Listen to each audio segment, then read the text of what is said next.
A Bad Destiny. The two supreme leaders of the Taliban Caliphate recently talk about the dangers of personal text messages leaking to the public. They also talk about how to handle a situation like this when it does happen. The point of the conversation is to help people understand that what they do on their phones can affect them in the real world. It's a tough lesson, but one that is worth learning. Like the girl is like kind of flirting back, and then like 3 months later, the girl will come out and leak DMs. You're like, you know what? I don't think this encounter was appropriate. It's like, and you read through all the DMs, like the guy's just flirting with you. Like, damn, dude, this guy's like unironically like getting canceled and shit on shows and panels now because you didn't like that you mutually flirted a long time ago. Like, what the fuck is happening here? Like, this is hate that. insane to me.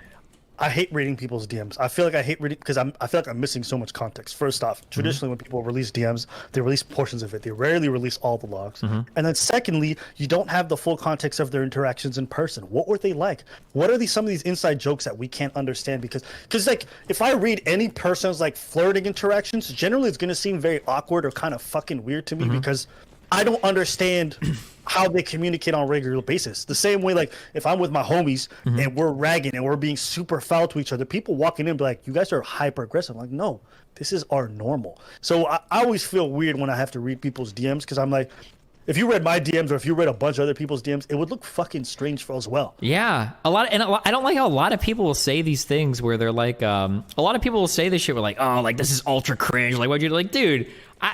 I consider myself to be like decent at like, you know, getting girls and talking to people, whatever. If you were to read any of my flirty DMs, they would come off as incredibly fucking cringe. Like, what do you think flirting looks like? It's not like this smooth guy dropping these fucking Hollywood lines or some shit. Like, what is your expectation here? Like, yeah, this guy's trying to fuck this girl and they're flirting with her. Of course these are fucking cringy. Like, that's always going to be the case. Like, nobody has ever had like these types of DMs leaked between them and a significant other or some girl they're trying to fuck and it's like, wow, like this is like the ultimate fucking smooth killer. Like, oh, like, come on, dude. Like, it's such a stupid standard that people place.